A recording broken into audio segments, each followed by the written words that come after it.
étudiants et étudiantes des universités, des écoles supérieures, maths sup, maths spé, je poursuis ma présentation des fonctions hyperboliques. Dans cette vidéo, c'est la fonction cosinus hyperbolique de x, étude complète et détaillée.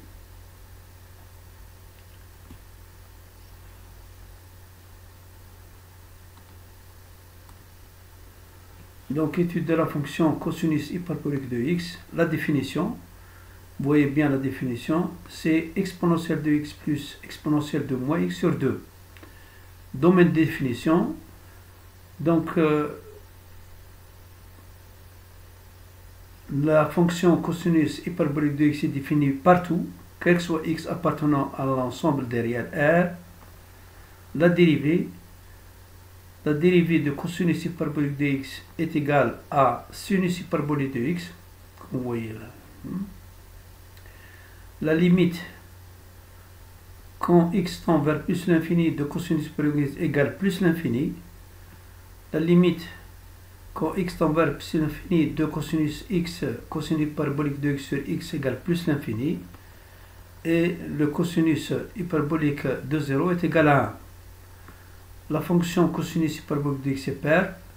Donc vous voyez bien que cosinus hyperbolique de moins x égale cosinus hyperbolique de x. Graphe de la fonction, que vous voyez ici. Voilà, c'est en rouge. Ici le 1.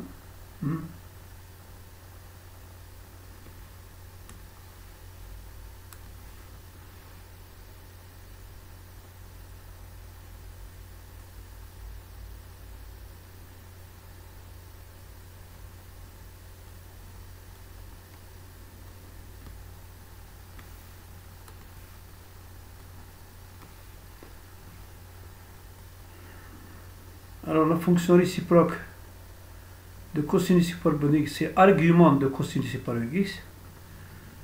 Domaine de définition, la fonction argument cosinus hyperbolique de x est finie à partir de 0 plus l'infini et jusqu'à 1 jusqu'à plus l'infini.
Là, c'est pas de 0 à l'infini, c'est 1.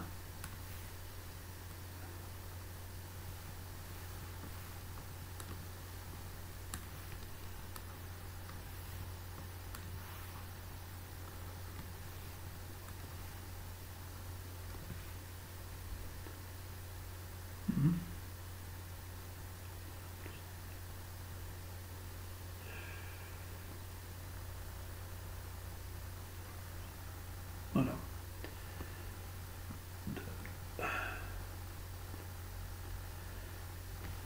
La dérivée de argument de cosinus hyperbolique de x est égale à 1 sur racine carrée de x de moins 1. L'expression logarithmique, donc gx et y qui appartiennent à l'ensemble des réels, y égale argument de cosinus hyperbolique de x, ça entraîne la fonction réciproque, c'est cosinus hyperbolique de y égale x.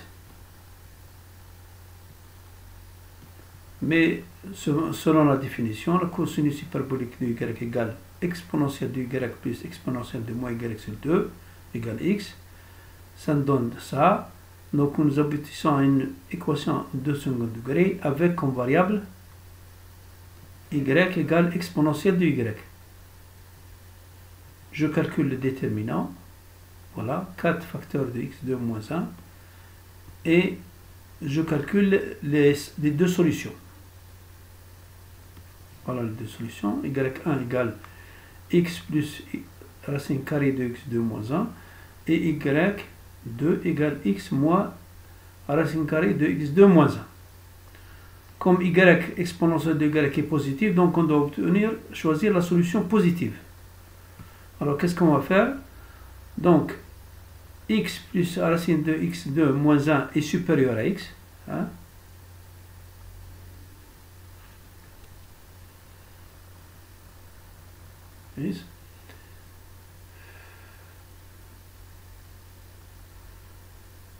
Voilà. Donc supérieur à x est supérieur à égal à 1.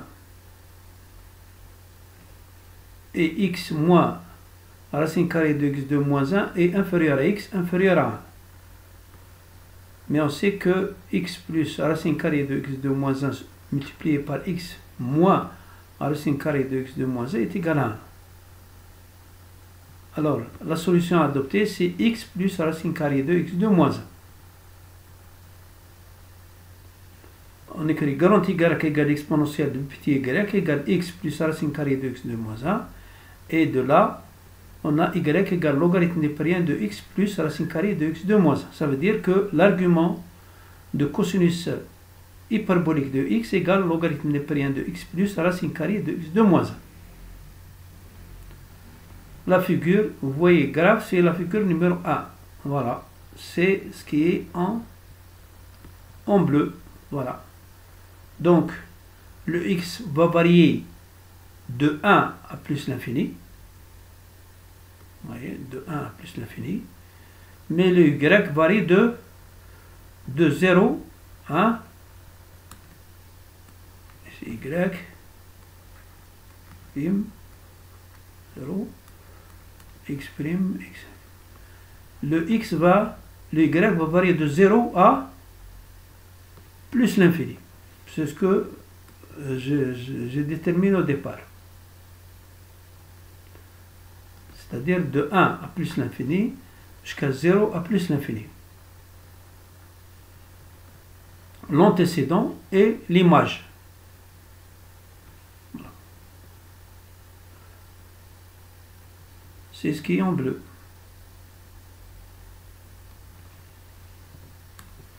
Ici, c'est y égale x. Alors,